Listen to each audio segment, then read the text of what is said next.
अब मैं माननीय उद्घाटनकर्ता महोदय को बुलाऊं, उनके पहले मैं चंद सेकंड में अपने सिर्फ नए विद्यार्थियों के लिए यह बताना चाहता हूं कि हमारे माननीय कुलपति जो कि आज के हमारे इस कार्यक्रम के उद्घाटनकर्ता एवं मुख्य अतिथि हैं प्रोफेसर BS झा साहब, आपने हमारे पड़ोस के जो कि हमारा पैतृक विश्वविद्यालय भी है ललित नारायण मिथिला विश्वविद्यालय दरभंगा से MSc गोल्ड मेडलिस्ट एवं PhD की डिग्री प्राप्त की है।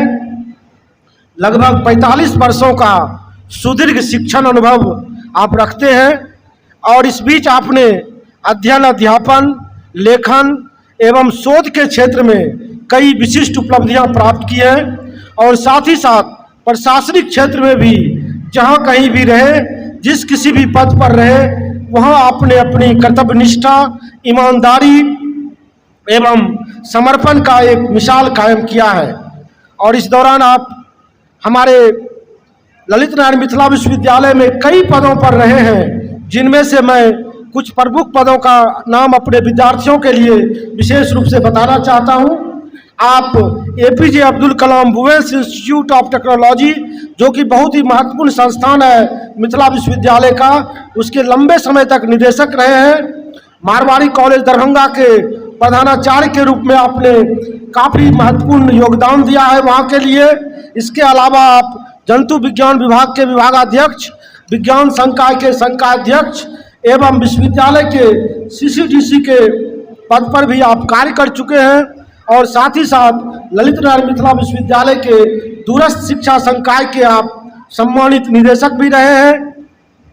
और इसके अलावा आपको यह सौभाग्य प्राप्त है कि देश के पूरब से पश्चिम और उत्तर से दक्षिण फैले हुए विभिन्न विश्वविद्यालयों में UGC एक्सपर्ट कमेटी के सदस्य के रूप में और विश्वविद्यालय के विभिन्न समितियों के सदस्य के रूप में आप तमाम विश्वविद्यालयों में जाते रहे हैं और साथ ही साथ देश भर में विभिन्न विश्वविद्यालयों में अपने व्याख्यान से विद्यार्थियों को और शिक्षकों को लाभान्वित करते रहे हैं। आपके निर्देशन में कई विद्यार्थियों ने PhD की उपाधि प्राप्त की है। आपको दर्जनों सेमिनार एवं कॉन्फ्रेंस के आयोजन का भी अनुभव प्राप्त है और सबसे बड़ी बात यह है कि आप विश्वविद्यालय के लगभग सभी महत्वपूर्ण समितियों के सदस्य रहे हैं, जिनमें कि एकेडमिक काउंसिल एवं सीनेट प्रमुख है। और इसके साथ ही साथ मैं यह भी बताना चाहता हूं कि आप कई जर्नल्स के संपादक हैं, अभी भी संपादन के कार्यों से जुड़े हुए हैं और तमाम प्रशासनिक व्यस्तताओं के बावजूद शैक्षणिक गतिविधियों के लिए समय निकालना नहीं भूलते हैं। और इन जर्नल्स में से 2-3 का नाम मैंने अभी सेलेक्ट करके बच्चों के लिए रखा है। उसमें एक महत्वपूर्ण जर्नल है बायो जर्नल और दूसरा bulletin of pure and applied science, तीसरा जर्नल ऑफ करेंट साइंस और इसके साथ साथ proceedings of zoological society of India जो जूलॉजी के विषय के शिक्षकों एवं शोधार्थियों की सबसे बड़ी एवं सबसे महत्वपूर्ण संस्था है, उसके भी आप संपादक की भूमिकाएं निभाते रहे हैं। इसके साथ साथ आपको अपने एकेडमिक कार्यों के लिए कई पुरस्कार एवं सम्मान प्राप्त हो चुके हैं, जिनमें सबों का नाम तो मैं अभी नहीं नोट कर पाया हूं। मैं सिर्फ 3-4 का नाम आप लोगों को बताना चाहता हूं, जिनमें fellowship of Bihar biological science society, fellowship of zoological society of India, BRP Sinha medal of zoological society of India और ये तमाम सम्मान आपको प्राप्त हुए हैं। और विशेष रूप से देश भर में आप फिश एवं फिशरीज के क्षेत्र में अपने शोध के लिए जाने जाते हैं। इन्हीं शब्दों के साथ मैं यह बताना चाहता हूँ अपने विद्यार्थियों को कि आप साइंस के स्टूडेंट होते हुए भी सामाजिक एवं मानविकी विषयों पर गहरी पकड़ रखते हैं और विभिन्न विषयों पर अपने व्याख्यान के लिए अपने विद्वतापूर्ण व्याख्यानों के लिए जाने जाते हैं। और हमारा सौभाग्य है कि आज आपने हमारे लिए समय निकाला है। तो ज़्यादा समय नहीं लेते हुए मैं पुनः एक बार आप सबों से अनुरोध करूंगा कि आप तालियों से माननीय कुलपति महोदय का पुनः स्वागत करेंगे और मैं अभिनंदन करते हुए उन्हें आमंत्रित करता हूं। एक बार आप लोग खड़े होकर के सर के सम्मान में ताली बजाएंगे, थोड़ा नींद भी कम हो जाएगी, थकान भी कम होगा, एक शरीर का व्यायाम भी हो जाएगा। 1 सेकंड के लिए कृपा करके प्रोफेसर BS झा माननीय कुलपति महोदय, यहाँ अच्छा रहेगा सर जी। माननीय एक बार तालियों से सर का स्वागत करेंगे प्रोफेसर BS झा साहब का।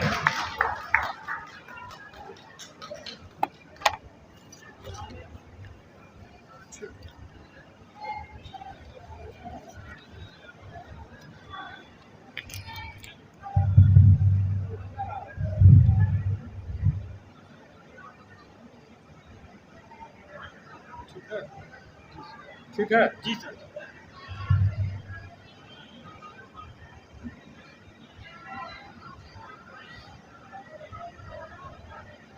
गुरु पूर्णिमा के इस पावन तिथि में आयोजित ठाकुर प्रसाद महाविद्यालय मधेपुरा के द्वारा आयोजित गुरु शिष्य परंपरा पर संवाद कार्यक्रम में मंचासीन डॉक्टर कौशल किशोर मंडल जी,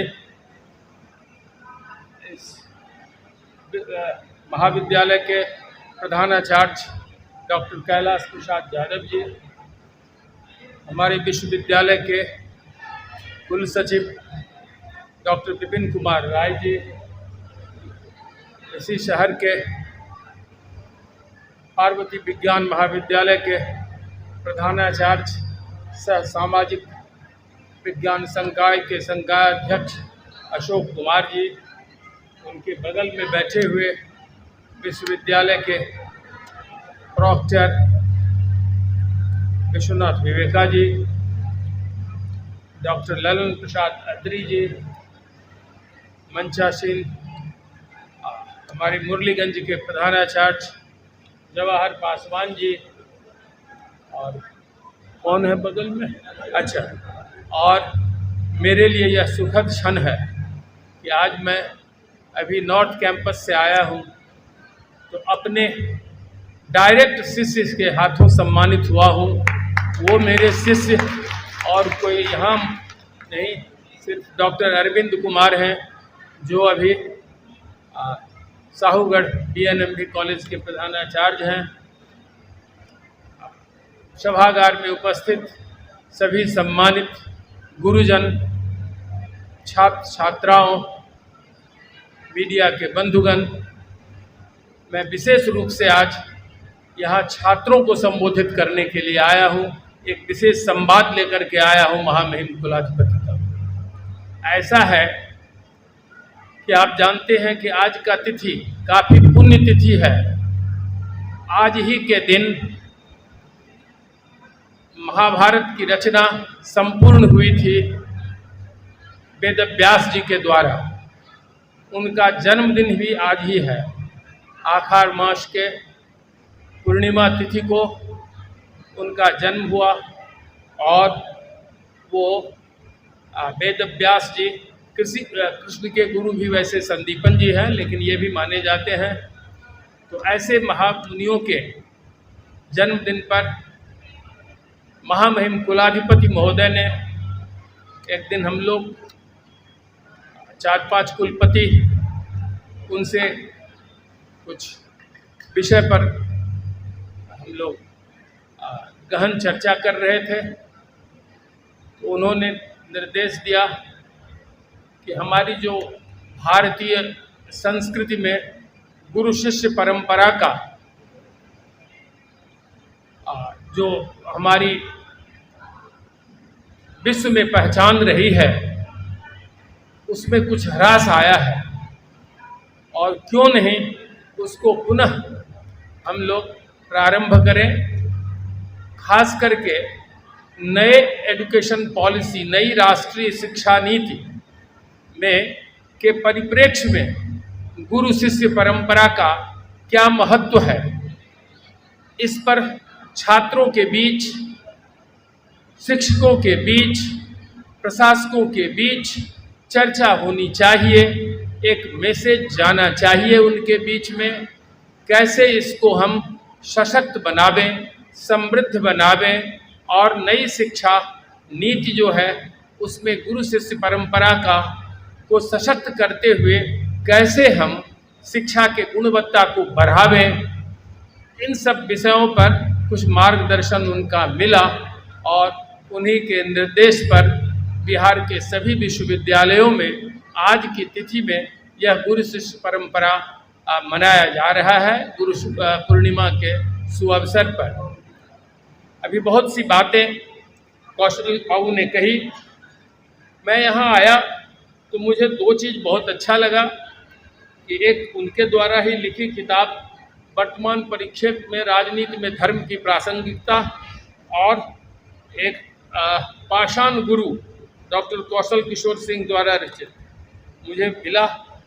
इसमें से इसकी जो आमुख लेख जिन्होंने लिखा है, नचिकेता जी, जो शांति निकेतन में है, साहित्य अकादमी में भी मैथिली का प्रतिनिधित्व उन्होंने किया, उनसे मैं जुड़ा हुआ हूँ। मुझे अति प्रसन्नता हुई है ऐसी रचनाओं को देख करके। अब रही बात कि गुरु शिष्य परंपरा के बारे में बहुत सी बातें कही गई है। मधेपुरा के छात्रों के लिए इसकी अहमियत, इसका महत्व अत्यधिक है। महामहिम कुलाधिपति जी, ऐसा नहीं है कि उनको किसी विश्वविद्यालय के बारे में, उसकी वास्तविकता के बारे में जानकारी नहीं है, ऐसा नहीं है। हमसे आपसे अधिक जानकारी उनके पास उपलब्ध है और इस विश्वविद्यालय के छात्रों के भविष्य के प्रति वो बहुत ही चिंतित है। और उन्होंने मुझसे कहा कि आप जाके छात्रों के बीच में यह बात बोलिए, और मैं आज हर जगह बोला हूँ। मैं 8 बजे सुबह दरभंगा से चला, 10:30 बजे मुझे MLT कॉलेज, उसको नोडल कॉलेज बनाया गया था सहरसा जिला के महाविद्यालयों के लिए, तो मैं 10:20 में सहरसा तो पहुंच गया, लेकिन उस शहर की संरचना, मैं तो इस दूसरी बार गया था कुलपति होने के बाद, तो विचित्र है कि आप कहीं भी जाएं, किसी भी महाविद्यालय में जाएं, आपको रेलवे के घुमती को ढाला को क्रॉस करना है, और रेलवे का नियम है कि 7 मिनट से अधिक कोई भी ढाला बंद नहीं रखा जा सकता है। तो मैंने आज कहा कि पहले तो इसके लिए आवाज़ उठनी चाहिए कि रेलवे अपना या तो ओवरब्रिज बनावे, जो कुछ भी बनावे। 1.5 घंटा लगभग मैं वहाँ फंसा रहा, और अंत में गाड़ी को किसी तरह से लौटा करके किसी अन्य रास्ते को पकड़ करके मैं वहाँ पहुँचा। वहाँ ही 1.5 घंटा लेट से पहुँचा। इसके बाद मुझे सुपौल जाना था, वहाँ अच्छा कार्यक्रम था, पूरे सुपौल जिला के शिक्षक, प्रधानाचार्य, छात्रगण मौजूद थे। देख करके मेरा भी उत्साह वर्धन हुआ, तो कुछ समय वहाँ अधिक लग गया। इसके बाद बार बार नॉर्थ कैंपस से खबर आ रही थी कि सर जल्दी आइए, जल्दी आइए। तो मैंने कहा कि आप लोग कीजिए कार्यक्रम, कुछ छात्र रहें तो अच्छी बात है, मैं उन्हें संबोधित करना चाहूँगा। और इसी क्रम में मैंने कैलाश बाबू से भी कहा कि आप अपने कार्यक्रम को जारी रखिए, मुझे थोड़ा विलंब होगा, मैं आऊँगा ज़रूर और आप लोगों के बीच में अपनी बातों को रखूँगा, रूबरू होऊंगा। आप जानते हैं कि मैं अन्य जगहों पर भी कहा हूँ, लेकिन आप जानते हैं कि हमारी गुरु शिष्य परंपरा अत्यधिक समृद्ध रही है। मैं पीछे भी बोला हूँ कि अगर आप जाएं इसकी दूरी तक, गहराई तक, इवन उपनिषद काल से पूर्व भी गुरु शिष्य परंपरा यहाँ रही है। और उपनिषद शब्द की व्युत्पत्ति ही तो गुरु शिष्य परंपरा के आधार पर ही हुई है। उपनिषद शब्द की व्याख्या अगर करें तो उप का मतलब होता है नजदीक, नी का मतलब होता है नीचे, और सद का मतलब होता है बैठना। तो नजदीक आकर के बैठना, आप अपने गुरु के समीप और उनसे निर्देश प्राप्त करना, उनसे शिक्षा ग्रहण करना, इस प्रकार से उसी शब्दों से उपनिषद की व्युत्पत्ति हुई है। भारतीय संस्कृति काफ़ी समृद्ध रही है। आप इस इतिहास में जाएंगे अगर, तो मैं बार बार कहता हूँ कि मधेपुरा जैसे एरिया के लिए इसकी प्रासंगिकता और अधिक बढ़ जाती है। पहले यहाँ क्या होता था, हमारे यहाँ गुरुकुल हुआ करते थे, ऋषि मुनि या विद्वान लोग, अपना कुटी उनका होता था। चाहे धनी लोग हों, चाहे अत्यंत गरीब लोग हों, वह 7-8 साल की उम्र में अपने बच्चों को के गुरु के पास गुरुकुल में भेज दिया करते थे। ऋषि मुनि या जो भी विद्वान थे उनके एरिया में, वहाँ भेज दिया करते थे, बिना इसकी चिंता किए हुए कि मेरा बेटा क्या खाएगा, क्या पिएगा, कैसे रहेगा। वह गुरु को समर्पित कर देते थे और अपना घर वापस आ जाते थे। 7-8 साल के बाद 20-25 साल तक वह लड़का, वह शिष्य अपने गुरु के यहाँ, गुरु के कुटी में, गुरु के घर में आवासीय रूप में रहता था, एक परिवार के सदस्य के रूप में, और जो कुछ भी खाने पीने का सामान लाता हो या गुरु के यहाँ से मिलता हो सब बांट चाट के खाते थे। और गुरु के ही सानिध्य में रह करके जब वह उनकी शिक्षा पूर्ण होती थी तो गुरु उसको दीक्षित करते थे। गुरु से वो दीक्षा प्राप्त करके दीक्षित होते थे। और दीक्षित होने का मतलब होता है कि आज तुम्हारी शिक्षा का अंत हुआ, जिस विद्या को मैंने तुम्हें सिखाया है उस विद्या के अब तुम धनी, गुणवान और जानकार हो गए हो, तुम अपने ज्ञान का प्रसार करो। तो वह गुरु अपने शिष्य को दीक्षित करके, उसे ही आज के मॉडर्न युग में हम कन्वोकेशन कहते हैं। उन दिनों ऐसी आधारभूत संरचना थी नहीं थी, तो गुरु दीक्षित करते थे। और दीक्षित होने के बाद दक्षिणा के रूप में गुरु का कोई डिमांड नहीं होता था। गुरु का असली डिमांड एक ही होता था, मैंने अभी नॉर्थ कैंपस में भी कहा है कि हर माँ बाप की इच्छा होती है कि मेरा जो संतान है वह मुझसे ऊपर उठे। इसी प्रकार से हर गुरु की इच्छा होती है कि मैं किसी से अगर पराजित हूं तो अपने शिष्यों से पराजित हूं। मेरा शिष्य ऐसा हो कि मुझसे अधिक विद्वान हो, मेरी कीर्ति उसी से होगी। तो बार बार उसकी इच्छा होती है कि मैं किसी से पराजित हूं तो अपने शिष्यों से पराजित हूं। यह हमारी गुरु शिष्य परंपरा रही है। गुरु का अर्थ ही होता है, गु का मतलब होता है अंधकार, अज्ञान, रू का मतलब होता है ब्रह्म प्रकाश। तो जो अज्ञानता को, अंधकार को दूर करके ब्रह्म प्रकाश है वही गुरु है। तो गुरु की यह महत्ता रही है। अभी भी मैंने कहा कि अपने शिष्यों के द्वारा गुरु जाने जाते हैं। कोई विधा, कोई विद्या गुरु सिखाता है अपने शिष्य को, वह शिष्य फिर गुरु के रूप में अपने गुरु के दिए हुए शिक्षा को अपने शिष्यों को के पास पहुंचाता है। और यह निरंतरता, यह परंपरता, आप परंपरा शब्द संस्कृत के ऐते ही शब्द से, मैं तो विज्ञान का छात्र हूँ, संस्कृत और साहित्य से मेरा लगाव कम ही रहा है, फिर भी ये ऐते ही शब्द से इसकी व्युत्पत्ति हुई है। इसका मतलब ही होता है परंपरा। तो परंपरा का मतलब होता है कि निर्बाध रूप से, बिना किसी बाधा के गुरु के दिए गए शिक्षा को अपने दूसरे गुरु के द्वारा, उनके शिष्य के द्वारा अपने शिष्य को प्रसारित करता रहे। इस प्रकार से हमारी जो संस्कृति थी, हमारा वहाँ पर आप देखिए गुरु शिष्य परंपरा में मैं यहाँ बिल्कुल जोर से कह सकता हूँ, मेरे पास आध्यात्मिक और साहित्यिक सबूत हैं। जब गुरुकुल होता था, गुरु शिष्य की परंपरा भारत में इतनी समृद्धि रही है कि वहाँ कोई जात पात धर्म इसका कोई भी विभेद नहीं होता था। अमीर गरीब कोई भी विभेद नहीं होता था। हर व्यक्ति, हर तबके का लोग, गरीब हो निर्धन हो, उसे जाना ही पड़ता था गुरु के पास।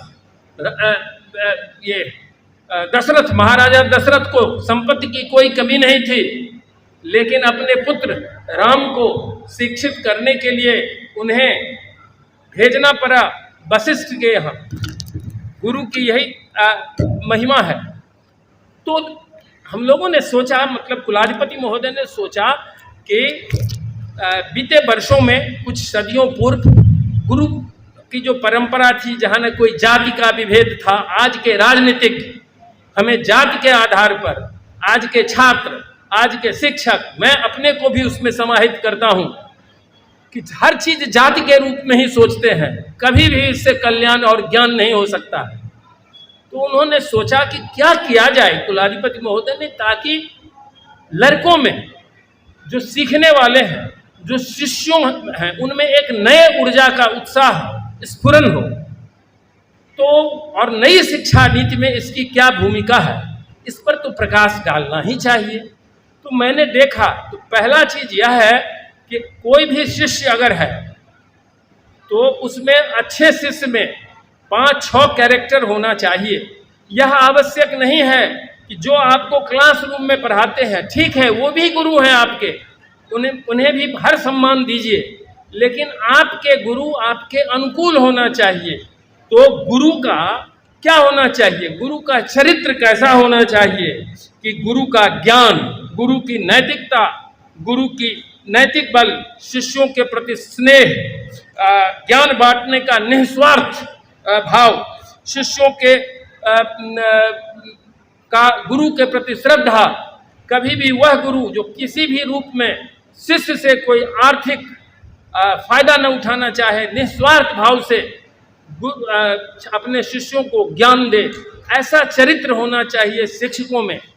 हमारे शिक्षकों को भी आज यह समय आया है कि आत्मचिंतन करने की जरूरत है। जब मैं पढ़ता था तो मुझे याद है कि मैं बिहार के सबसे प्रतिष्ठित कॉलेजों में से एक कॉलेज में पढ़ता था। उन दिनों पूरे अविभाजित बिहार में शायद 6-7 ही कॉन्स्टिट्यूएंट कॉलेज थे। Patna college, Patna science college, TNB college, LS college और saint Xavier's college and Ranchi college. तो उस समय में सभी संबद्ध महाविद्यालय थे। सरकार के द्वारा कोई खास अनुदान, कुछ घाटा अनुदानित महाविद्यालय भी थे, लेकिन हम लोग देखते थे कि हम लोगों के महाविद्यालय में तो पढ़ाई होती ही है, लेकिन संबद्ध महाविद्यालयों में और अच्छी पढ़ाई होती है। शिक्षक बिल्कुल समय पर जाते हैं और उनको यह डर है कि अगर मैं लेट जाऊंगा, छात्रों को संतुष्ट नहीं कर पाऊंगा, तो मुझे प्रबंधन के द्वारा हटा दिया जाएगा। हुआ क्या, शिक्षकों को हर तरह से रेस्पेक्टफुल बनाने की दृष्टि से यह वेलफेयर स्टेट है। तो सरकार ने सोचा कि इनकी स्थिति को भी सुधारा जाए। सरकार की मंशा यह थी कि इससे ये अपने कर्तव्य के प्रति और भी जागृत होंगे। तो जिस महाविद्यालयों को जिनको आधारभूत संरचनाएं नहीं भी थी, अब जिस किसी भी कारण से हो, चाहे वह कारण राजनीतिक हो अथवा सामाजिक हो, जो कुछ भी हो, सरकार ने रातों रात हजारों कॉलेज को अंगीभूत कर दिया। सरकार का उद्देश्य अंगीभूतीकरण में यह नहीं था। सरकार का उद्देश्य यह था कि हम अपने शिक्षकों को अब आर्थिक रूप से समृद्ध बनाएंगे तो उनको अपने घर परिवार इत्यादि का कोई अधिक चिंता नहीं रहेगा। वो अपने कर्तव्य के प्रति और ज्यादा श्रद्धा पूर्वक काम करेंगे। लेकिन फलाफल हुआ क्या, मैं यह नहीं कहता हूँ, मैं अपने को भी उसमें शामिल करता हूँ। फलाफल क्या हुआ कि हमारी वेतन, हमारे सुख साधन बढ़ते गए और हम अपने मूल कर्तव्य से विमुख होते गए। फलतः हुआ क्या कि समाज में जो हमारी प्रतिष्ठा थी उसमें ह्रास होने लगा। हम लोग जब पढ़ते थे, मैंने अभी नॉर्थ कैंपस में भी कहा है, तो पूरे कॉलेज में एक शिक्षक थे केमिस्ट्री के, जिनके पास एक साइकिल हुआ करता था। किसी शिक्षक के पास साइकिल भी, सब पैदल आते थे। लेकिन क्या धनी, क्या राजनीतिक, क्या कोई पॉलिटिशियन, वो अगर रास्ते से गुजरते थे उन्हें पांव छू के लोग प्रणाम तो करता ही था और रास्ता छोड़ देता था कि सर जा रहे हैं। ऐसी प्रतिष्ठा थी। तो हमें आज आत्मचिंतन करना चाहिए कि हम अपने शिष्यों को किस रूप में दें ताकि वो हमारे प्रति समर्पण का भाव रख सकें।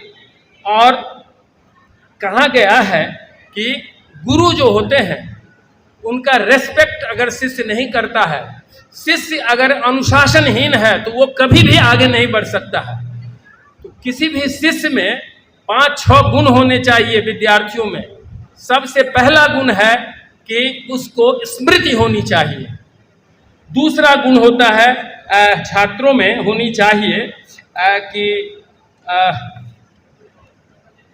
ये सबको छोड़िए, हाँ, कि उनमें मेधा होनी चाहिए, मतलब बुद्धिमत्ता होनी चाहिए, श्लंग होनी चाहिए, मतलब योग्य होना चाहिए, उन्हें योग्यता प्राप्त करने की जिजीविषा होनी चाहिए, राग होना चाहिए, राग का मतलब उनमें भक्ति और समर्पण की भावना होना चाहिए, संघर्ष के लिए उन्हें प्रतिबद्ध होना चाहिए। संघर्ष का मतलब यहाँ कड़ी मेहनत से है, वो होना चाहिए और उत्साह उनमें होना चाहिए और शिष्यों में अनुशासन का चरमोत्कर्ष होना चाहिए।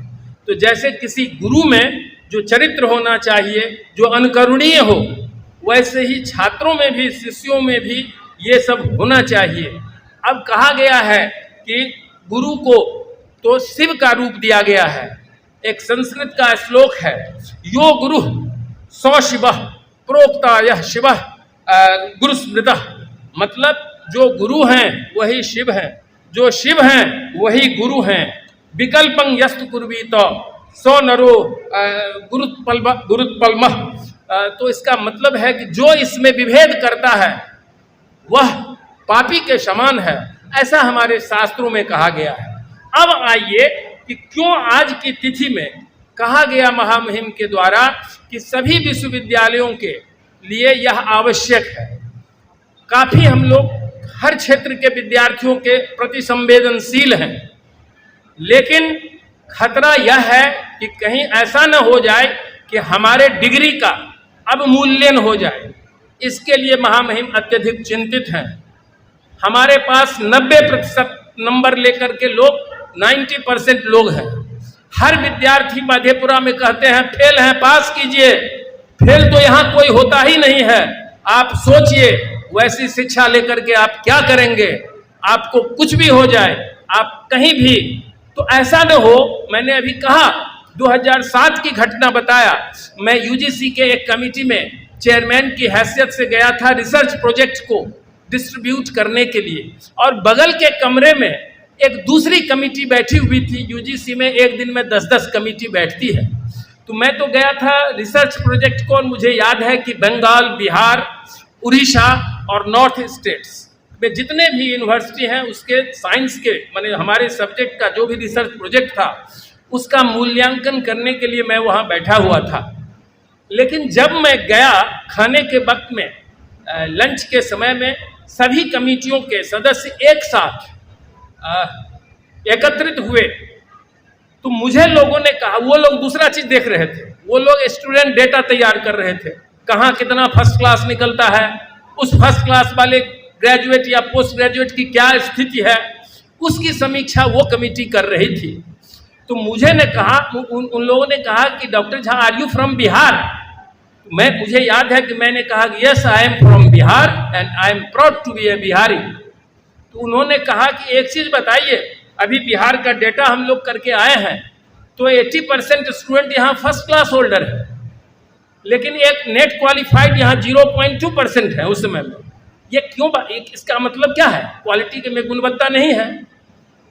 इसके बाद उन्होंने कहा कि इतने शिक्षक पीएचडी हैं, लेकिन उनका जो भी प्रकाशन है वह क्वालिटी रिसर्च जर्नल में नहीं है। ऐसा क्यों है?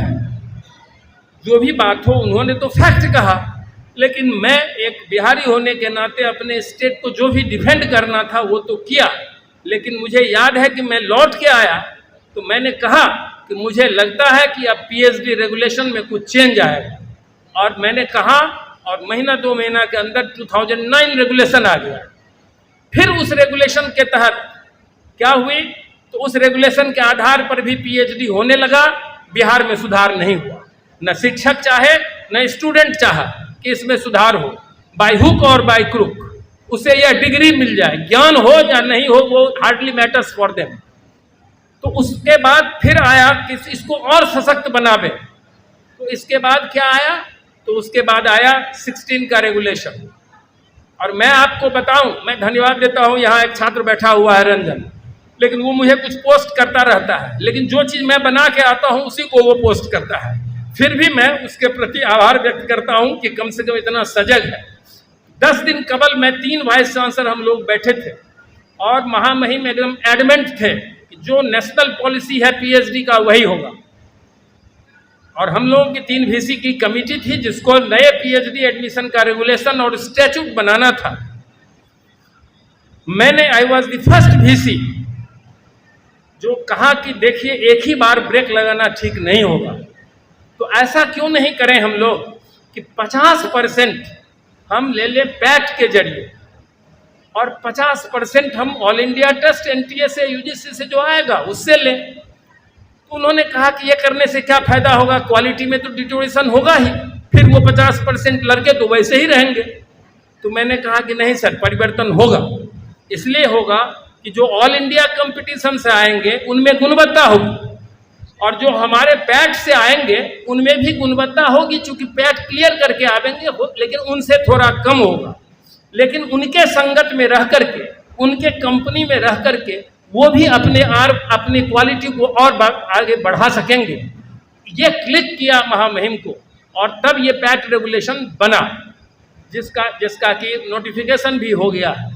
इसी प्रकार से मैं आज आ रहा था, तो कौन सा जगह है भाई, जहाँ बनगांव के पास मैं था, तो मुझे शिक्षा सचिव बैद्यनाथ यादव जी का फोन आया कि आप कहाँ हैं सर। हमने कहा कि आज संडे है, आज भी छोड़िएगा नहीं। उन्होंने कहा कि नहीं, आपका समय लेना चाहते हैं, 3 भाई सांसद की जो कमेटी बनी है तो थोड़ा सा आपका समय लेना चाहते हैं, कब आप समय दीजिएगा।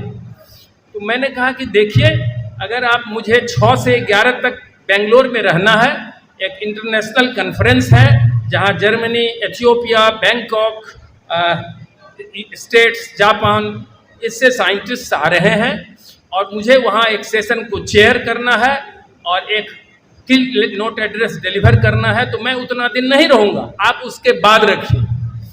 तो उन्होंने कहा कि नहीं, मेरी चिंता अधिक है कि आप इससे पहले कोई डेट दीजिए। तो मैंने कहा कि आप फर्स्ट वीक अगस्त में लीजिए। तो उन्होंने कहा कि नहीं, ऐसा करते हैं कि हम बात करते हैं 27 और दूसरे वीसी से 2 से 27 को अगर होगा तो आप समय दीजिए। मैं इस बात की चर्चा इसलिए कर रहा हूं कि अभी इस मधेपुरा जिला अंतर्गत जितने भी प्रधानाचार्य आए हैं उनके लिए ये मैसेज है कि आप एक रोड मैप तैयार कीजिए। तो अब क्या करें?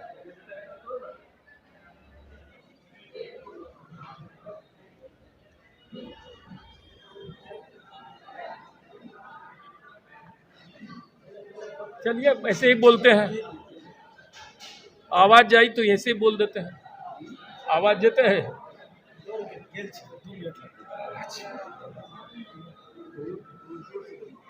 नहीं, ठीक है, छात्रों तक जाए मैसेज।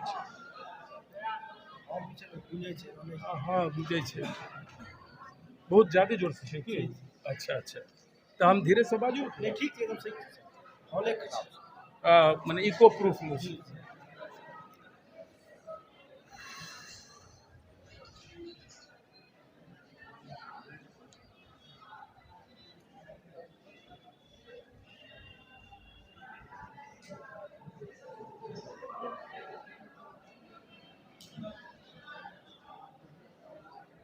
अरे इसमें आवाज देते हैं। नहीं, ठीक से नहीं, ठीक से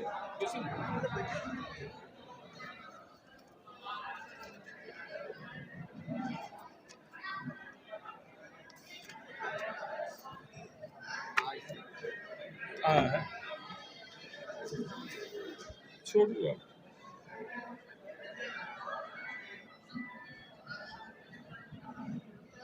कोई लाइए ना, बोलते हैं, मैं उससे से नहीं जाएगा। क्या होगा? ठीक, जरा पानी का बोतल लाइए तो।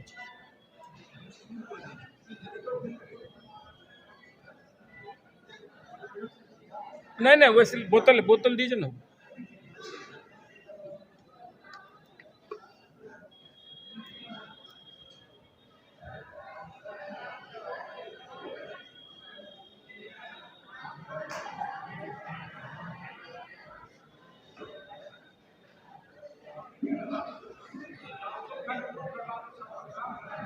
अब है ही नहीं, क्या नहीं चलेगा क्या? छोड़ दीजिए, ऐसे ही बोलते हैं। ठीक है, वैसे ही बढ़ता है। शांति बनाए रखो। मैं ऐसे बोलूं तो क्या आवाज पहुंचेगी? मैं ऐसे बोलूं तो आप तक आवाज पहुंचेगी? ठीक है। तो ये सब चिंता तो थी महामहिम की, उस आधार पर हम लोग किए। अब मैं सभी प्रधानाचार्यों से कहना चाहता हूं कि संभवतः 27 तारीख को शिक्षा विभाग में परामर्शदात्री के रूप में पहली बैठक होगी। मैं चाहूँगा कि इस विश्वविद्यालय को या इसके अंतर्गत जो भी अंगीभूत महाविद्यालय हैं उनके लिए कोई योजना बन के तैयार रहे, लेकिन जो भी योजना बनेगी वो होना चाहिए स्टूडेंट सेंट्रिक, छात्रों को के हित को ध्यान में रखते हुए आप प्रोजेक्ट बनावें। मुझे लगता है कि वो मैं पैसा सैंक्शन करवा लूँगा। और इतना तो मैं कहता हूँ, जो भी महिला कॉलेज है उसको जो भी फीस न लेने से जो क्षति हुई है उसकी पूर्ति अगस्त माह में निश्चित रूप से हो जाएगी। लेकिन कोई भी प्रस्ताव अगर आप बनाते हैं तो कोई भी प्रस्ताव अगर कोई प्रधानाचार्य बनाते हैं तो नई, ठीक है इसकी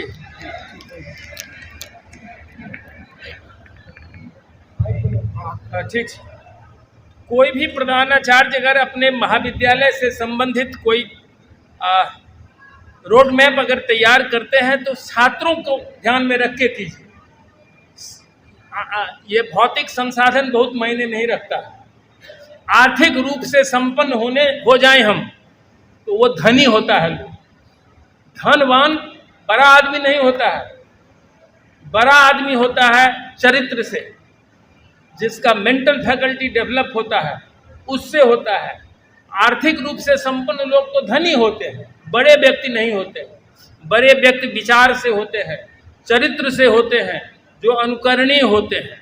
तो नई शिक्षा नीति में क्या आ गया है कि क्रेडिट जो है वो ट्रांसफर होगा। अब पोस्ट ग्रेजुएट लेवल में भी वो आने वाला है। इवन पीएचडी में भी अब फ्लेक्सिबिलिटी मिलेगी। हम लोग अगर सोच रहे हैं यूनिवर्सिटी टू यूनिवर्सिटी घूमेंगे कि कई विद्यार्थी को अगर कहीं दिक्कत हो रही है, इस विश्वविद्यालय में वो पंजीकृत है और उसे यहाँ संसाधन या कोई एक्सपेरिमेंट करने का बहुत अच्छा लैब नहीं है, तो क्या उसे अन्यत्र भेजा जा सकता है? इस दिशा में भी प्रयास चल रहा है। तो आप जो भी योजना बनाएं वो छात्रों को ध्यान में रख के बनाएं, स्टूडेंट सेंट्रिक होना चाहिए, छात्रों के लिए संसाधन बढ़ना चाहिए, किताबों की संख्या उनके कोर्स के अनुरूप, जो सब परिसर में उनके लिए जो मूलभूत सुविधाएं हैं उसको ध्यान में रखिए।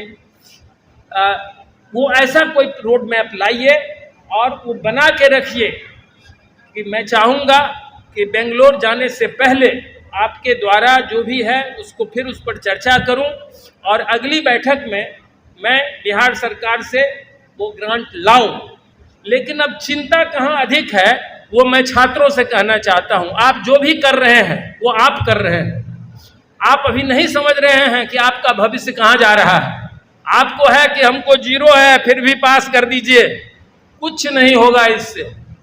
आप कहीं नहीं जॉब मार्केट में खड़े होंगे, कहीं नहीं खड़े होंगे। और एक ऐसा समय आ सकता है जैसे पीएचडी में कड़ाई हुई, अभी हम लोग 3 वाइस चांसलर की कमेटी नहीं बनी रहती तो पैट चला गया होता।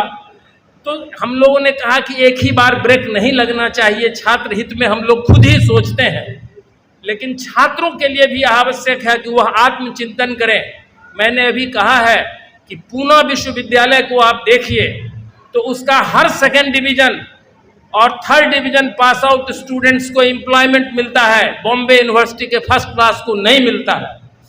तो आप अपने को इस रूप में तैयार करें कि जॉब मार्केट में अंक बहुत मायने नहीं रखता है, मायने रखता है आपका नॉलेज, आपका कम्युनिकेशन स्किल, आपकी गुणवत्ता, आपका जो भी कोर्स रिलेटेड स्किल है वो रखता है। आप पीएचडी कर जाओगे, लेकिन ऐसा पीएचडी लेके क्या होगा कि आप जॉब मार्केट में जाइएगा तो एक ऐसा समय न आ जाए कि लोग कहे ओ बीएन मंडल विश्वविद्यालय से हैं, ठीक है हो गया, जाइए जाइए। तो आपके डिग्री का अवमूल्यन होगा। तो ये आपके हाथ में है कि आपके डिग्री, महामहिम इस पर बहुत चिंतित हैं, उनको एक एक चीज की जानकारी है। तो आप सोचिए, आप चिंतन कीजिए, आप अपने को तैयार कीजिए कि मुझे पीएचडी करने में 4 साल के बदले 6 साल भी लग जाए, लेकिन हम ओरिजिनल वर्क करें। कोई पीएचडी 600 पेज लिखने की जरूरत नहीं है। मैं जानता हूं मेरे सब्जेक्ट में बिहार विश्वविद्यालय में बलराम सिंह थे, वह जूलॉजी के हेड थे, दत्ता मुंशी के अंदर उनका फर्स्ट पीएचडी थे, और उन्होंने मछली के एक्सेसरी रेस्पिरेटरी ऑर्गन पे काम किया, और उनके पास इक्विपमेंट्स क्या थे, एक कैंची और एक फोर्सेप। इसी से उन्होंने काम किया, जो विश्व में कोई नहीं जानता था कि मछलियों में भी एक्सेसरी रेस्पिरेटरी ऑर्गन होता है। और उनकी थेसिस, चूंकि दत्ता मुंशी उन दिनों बीएचयू चले गए थे पटना से, और उनके ये फर्स्ट पीएचडी थे पीआर सिंह, तो उनकी थेसिस उन्होंने इंग्लैंड भेज दिया, रोमर को। रोमर कितना बड़ा अथॉरिटी है जूलॉजी के, वो आप किसी शिक्षक से पूछिए। और रोमर ने और उनकी थेसिस कितने पेज की है? 35 पेज की, 35 पेज की थेसिस है। और रोमर ने अपने रिपोर्ट में लिखा कि never I saw such a brilliant thesis from east, यही उसका कमेंट था। ऐसा वर्क बनाइए, ऐसे अपने को कीजिए। ये क्या है जिंदाबाद मुर्दाबाद, जीरो को पास करो, पास को फेल करो, कुछ नहीं तो कह दीजिए मोटी रकम लिया। इस सबसे कुछ नहीं होने वाला है, आपका फायदा नहीं होने वाला है, विश्वविद्यालय का फायदा नहीं होने वाला है, इस क्षेत्र का फायदा होने वाला नहीं है। महामहिम इस पर बहुत अधिक चिंतित हैं, अत्यधिक चिंतित हैं। तो उन्होंने कहा कि हर एक डिस्ट्रिक्ट में आप इसको ऑर्गेनाइज कीजिए, और खास करके शिक्षकों और छात्रों के बीच में यह दीजिए। छात्रों से मेरा अनुरोध है कि आप जो आपको क्लास में पढ़ाते हैं, ठीक है, वो अभी आपके गुरु हैं, उनके प्रति आपका समर्पण श्रद्धा होना चाहिए, लेकिन आपकी जो जिजीविषा है, जो आपकी चाहत है, वैसे व्यक्ति के तलाश में रहिए। वो कहीं के हो सकते हैं, किसी यूनिवर्सिटी के हो सकते हैं।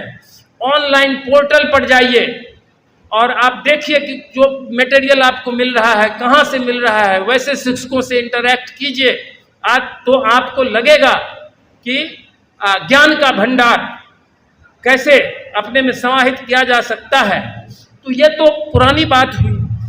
तब जब हम लोग चर्चा कर रहे थे माननीय कुलाधिपति महोदय से, तो उन्होंने कहा कि अब छात्रों को आप लोग बताइए। मैंने तो अपना विजन दिया, मैं विद्वान नहीं हूँ, बड़ा है विद्वान आदमी लेकिन बहुत ही सहज है।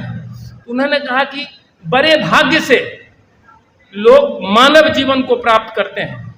जो अत्यधिक धार्मिक होंगे, कोई तपस्वी के परिवार के होंगे, वही मानव जीवन में जन्म लेते हैं मानव के रूप में, और वो अपने जिंदगी को अगर इस रूप में, इस दिशा की ओर ले जाते हैं। पॉलिटिशियन आपको जाति के नाम पर, धर्म के नाम पर बांटेगा, आपको उस पर नहीं होना है। आपको अभी आपका एक ही धर्म है, वह है स्वाध्याय। अपने को भारत की जो समृद्ध संस्कृति है, जो ज्ञान परंपरा है, उसके अनुरूप अपने को ढालना, यह आपका होना चाहिए। तो अब उन्होंने कहा कि इसको नई शिक्षा नीति में कैसे लागू किया जा सकता है। तो आप देखिए, पहले क्या होता था, गुरुकुल हुआ करता था, जहां माँ बाप अपने बच्चों को भेजते थे फ्री शिक्षा के लिए, और उनको गुरुकुल में शिक्षित किया जाता और दीक्षित भी किया जाता था, डिग्री भी प्रदान की जाती थी उनको, वही उनका कन्वोकेशन होता था। इसके बाद क्या हुआ, जब परिवर्तन हुआ, मैकाले से, अंग्रेज के शासन से हम लोग विमुक्त हुए। मैं अभी भी कहा था क्या मैकाले ने लिखा अंग्रेजों को, अत्यधिक खुश हूँ भारत में, मैं इंग्लैंड के लिए नौकर का फैक्ट्री, नौकर पैदा कर रहा हूँ। उसका कभी भी मैकाले के शिक्षा को विद्वान बनाने की इच्छा नहीं थी, उसको किरानी नौकर बनाने का वो शिक्षा पद्धति था। इसके बाद हमें आज़ादी मिली। आज़ादी मिलने के बाद 2 बार, और ये तीसरी बार, शिक्षा नीति में परिवर्तन आया। नई शिक्षा जो नीति है वह अत्यधिक फ्लेक्सिबल है। आपके पास पूरी आज़ादी है कि आप अगर फिजिक्स पढ़ रहे हैं, पीएचडी आप चाहे तो हिस्ट्री में कर सकते हैं, आप पीएचडी चाहे तो किसी अन्य विषय में कर सकते हैं, आप फिलॉसफी में कर सकते हैं, फिलॉसफी वाले दूसरे अन्य विषय में कर सकते हैं। और आपका जो क्रेडिट है, जो आप क्रेडिट अर्ज करते हैं, आप पोस्ट ग्रेजुएट में लागू होगा। अभी क्या हो रहा है कि 4 वर्षीय आप स्नातक कोर्स नहीं समझे, मूलतः स्नातक कोर्स 3 वर्षीय है। तो आप जब 2 वर्ष पूरा करेंगे तो एक मौका छात्रों को मिलेगा। हर एक छात्र को, यह असल में छात्र निर्दोष है, उन्हें बहुत चीज की जानकारी नहीं होती है और विश्वविद्यालय के द्वारा लोग नहीं देते हैं उनको जानकारी, जिस किसी भी कारण से हो। जानकारी छात्रों तक मिलनी चाहिए कि आप जब ये 4 सेमेस्टर कर लेंगे तो आपको एक एग्जिट का ऑप्शन मिलेगा कि आप चाहें तो इस विश्वविद्यालय को छोड़ के अन्यत्र जा सकते हैं और आपका जो क्रेडिट है वो ट्रांसफर हो जाएगा वहाँ। अगर आप 3 वर्ष पूरा कर लिए तो आपको एग्जिट करने का मौका है कि हम 4 वर्ष का बीए नहीं करेंगे, तो आपको 3 वर्ष में बीए की डिग्री दे दी जाएगी।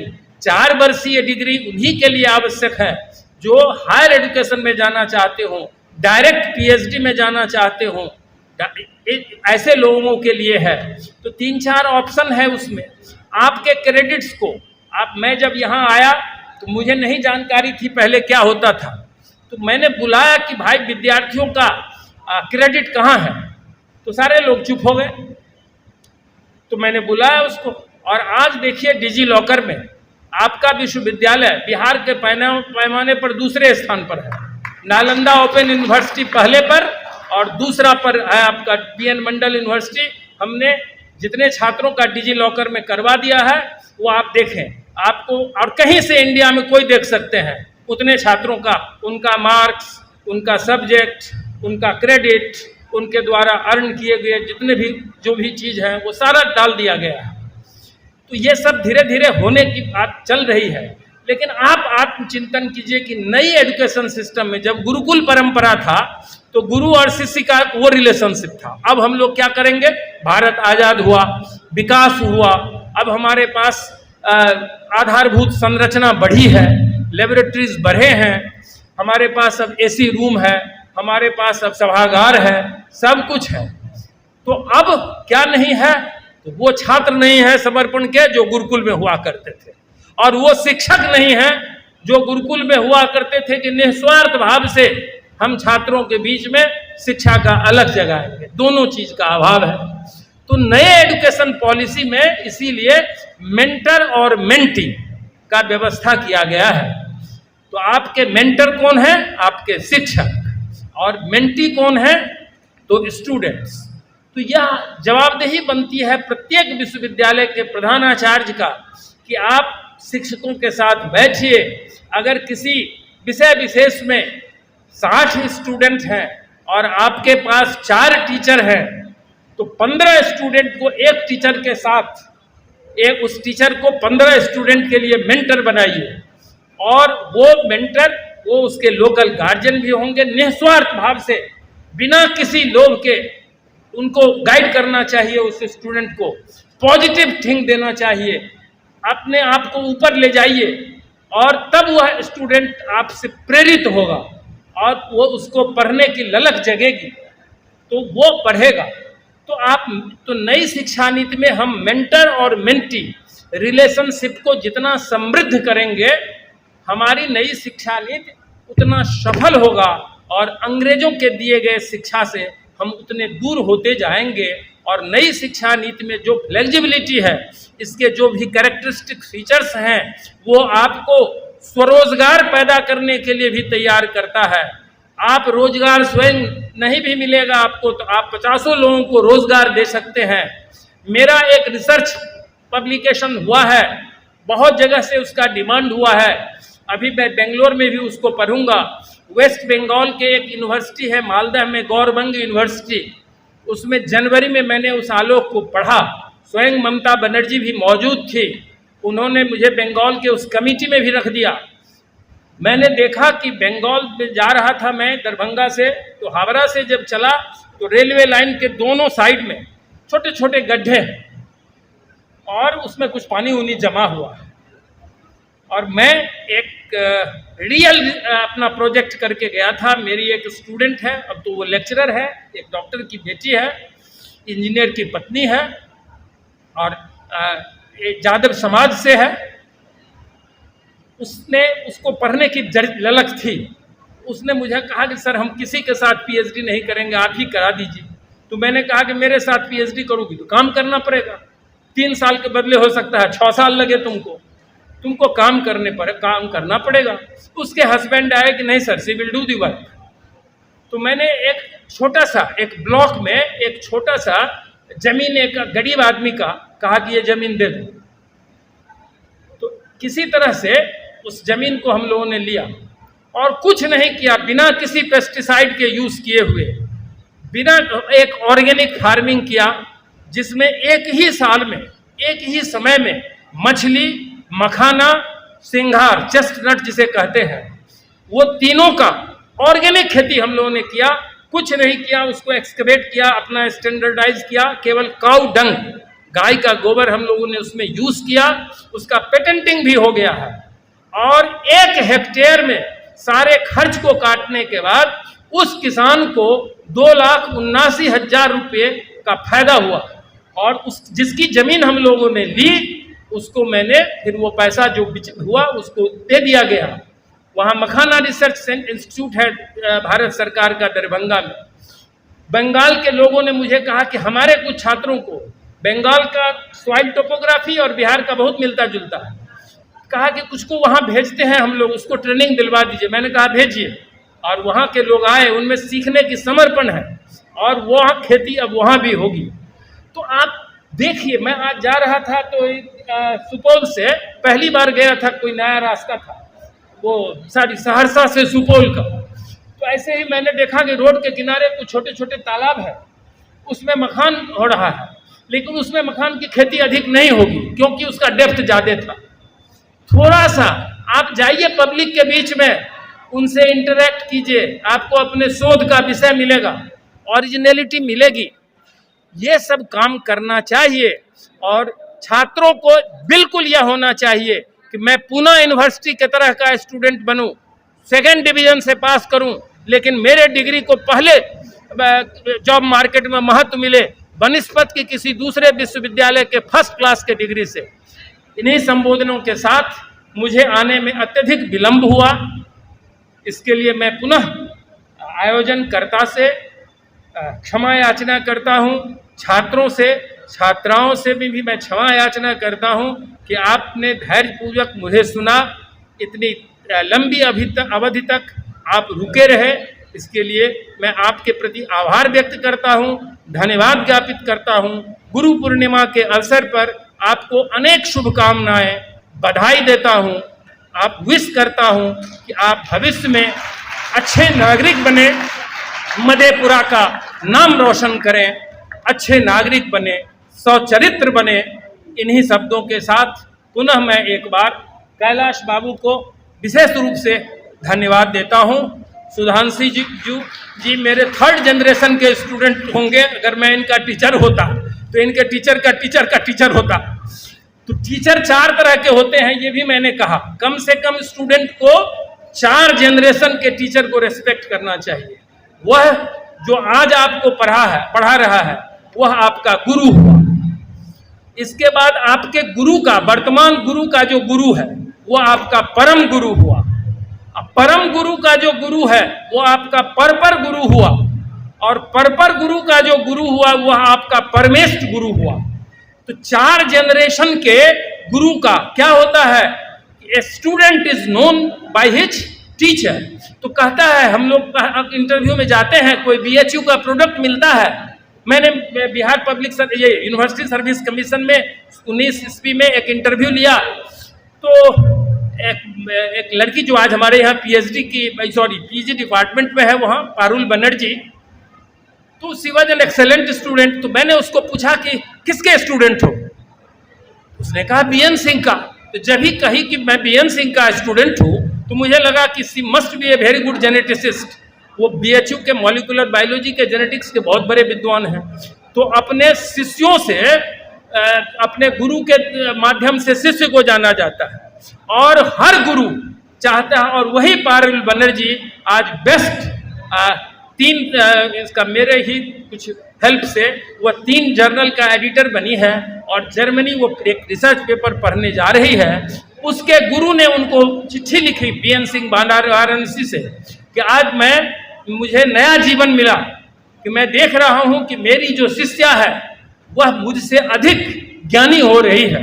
तो बार बार मैं कहता हूं कि हर गुरु एक ही चीज चाहता है कि मैं अगर किसी से पराजित हूं तो अपने शिष्य से पराजित हूं, ताकि लोग कह सके कि यह जो शिष्य है वो फलाने आदमी के इसके गुरु रहे हुए हैं। जैसे एक माता पिता कहते हैं, इस भाव से, इस समर्पण से, इस संकल्प से अगर आप जाते हैं तो आज के इस संवाद का कोई आधार बनेगा, इसकी कोई का उद्देश्य बनेगा। सुन लिए और फिर चल दिए और फिर वही कहे कि हमको 0 है, हमको 60 कर दीजिए, कुछ नहीं होने वाला है उससे। अपने को आकिए और छात्र हित में जो रियल काम होगा उसके लिए मैं सदैव हूँ। मैं ग्रुप में विश्वास नहीं करता हूँ। कोई एक छात्र भी आकर के अपनी समस्या कहता है तो उसे मैं तुरंत कहता हूँ। आज मैं गया वो कौन कॉलेज था, वो MLT कॉलेज सहरसा, तो विद्यार्थी परिषद का एक लड़का आया और उसने कहा कि सर बड़ी कृपा हुई, आप आइए सर, हर 8 दिन पर आया कीजिए।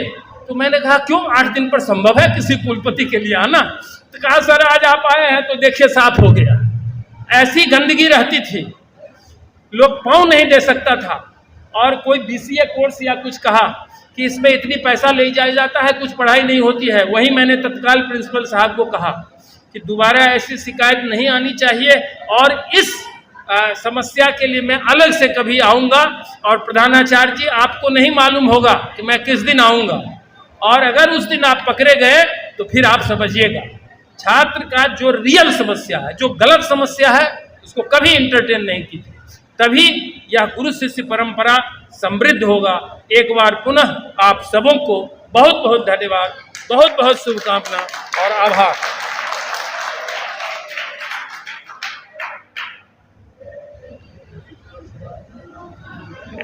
चलते हैं बस 5 मिनट और, 5 मिनट और।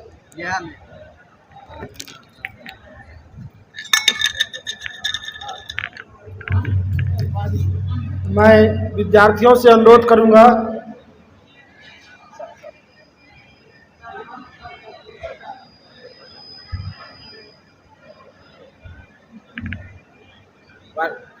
अब नाश्ता भी बच रहा है, फिर ताली बजाने में दिक्कत होगी, इसलिए एक बार नाश्ता के पहले एक बार जरूर ताली बजाने का आप लोग कष्ट करेंगे। आप सबों से अनुरोध होगा। और बहुत ही प्रेरक और ज्ञानवर्धक उद्बोधन रहा माननीय कुलपति महोदय का। और हम विद्यार्थियों से अनुरोध करेंगे कि सर की एक एक बातों को अपने जेहन में उतारने का प्रयास करेंगे, यह आपके पूरे जीवन में काम देगा। सिर्फ हम सर के एक बात को ग्रहण नहीं कर रहे हैं जो कि इन्होंने हम लोगों से क्षमा मांगा है। सर आप क्षमा मांगने का अधिकारी नहीं है, आपके पास सिर्फ आशीर्वाद देने का हम लोगों को अधिकार है। आप बस आशीर्वाद छोड़ करके हम लोग को कुछ भी नहीं दें। हम आपके आभारी हैं, आपने हमारे लिए समय निकाला, इतनी व्यस्तताओं के बावजूद, इतनी गर्मी के बावजूद। और यात्रा करना कितनी कठिन होती है ये हम लोग समझ सकते हैं। और अभी तो सावन भी शुरू होने जा रहा है, तो आज कांवड़ियों का भी चारों तरफ रेला होगा। हम आपके प्रति आभार व्यक्त करते हैं, आपका अभिनंदन करते हैं, वंदन करते हैं। और इस TP कॉलेज परिवार के तरफ से आपके सुदीर्घ एवं यशस्वी एकेडमिक लाइफ की और व्यक्तिगत लाइफ की भी कामना करते हैं। और कीर्ति बाबू से, भगवान बुद्ध से और वेद व्यास जी से प्रार्थना करते हैं वो आपको आशीर्वाद दें हम सबों की तरफ से। इन्हीं शब्दों के साथ अब मैं अंत में इस कार्यक्रम के अध्यक्षीय उद्बोधन के लिए और धन्यवाद ज्ञापन के लिए भी आदरणीय प्रधानाचार्य महोदय को आमंत्रित करता हूं और आप आए और अपनी बात रखें। Professor Kailash Prasad Yadav sir. ठाकुर प्रसाद महाविद्यालय में गुरु पूर्णिमा के शुभ अवसर पर गुरु शिष्य परंपरा के निर्वहन के लिए, संवाद के लिए आयोजित कार्यक्रम में मंचासीन हमारे विद्वान माननीय कुलपति महोदय, हमारे बीच विश्वविद्यालय के कुलसचिव महोदय, हमारे बीच भागलपुर यूनिवर्सिटी के प्रतिकुलपति महोदय जो इस महाविद्यालय के छात्र भी रहे हैं, शिक्षक भी रहे हैं। मंचासीन पार्वती विज्ञान महाविद्यालय के डॉक्टर अशोक कुमार प्रधानाचार्य महोदय, डॉक्टर विश्वनाथ विवेका जी प्रॉक्टर साहब, डॉक्टर रतन प्रसाद रद्री जी, केपी कॉलेज मुरलीगंज के प्रधानाचार्य डॉक्टर जवाहर बाशमाल, बीएनएमबी कॉलेज साहूगढ़ मधेपुरा के प्रधानाचार्य डॉक्टर अरविंद कुमार, सिद्धेश्वर कश्यप जी, सभागार में उपस्थित हमारे विद्वान शिक्षक, छात्र एवं छात्राएं, आज का संवाद लगभग 2 बजे से शुरू हो गया था। माननीय, मैं आपको आगाह करता हूं, जानकारी भी दे रहा हूं कि 2 बजे से हम लोग इस पर बृहद व्याख्या हुई है। 101 विद्वान वक्ताओं के द्वारा संवाद किया गया है। फिर भी इतने विलंब से आप लोग धैर्य धारण करके कार्यक्रम की अंतिम समय तक आपने रहा। मैं एक मुश्त मंचासीन सभी अभिभावकों, माननीय कुलपति महोदय का मैं अनुग्रहित हूँ। मैं कोटि कोटि धन्यवाद ज्ञापन करता हूँ कि इतने व्यस्तम कार्यक्रम में से निकाल करके भी आपने हमें अनुग्रहित किया। महाविद्यालय परिवार आज आपके हमें बीच पा करके अनुग्रहित हैं। समय बहुत हो गया है। छात्र छात्राओं को मुरलीगंज से भी आए हैं और दूर दूर से आने वाले छात्र छात्राएं हैं, सबको जाना भी है। मैं पुनः एक मुश्त सबको धन्यवाद देता हूं और बधाई भी देता हूं आज गुरु शिष्य परंपरा के अवसर पर। धन्यवाद।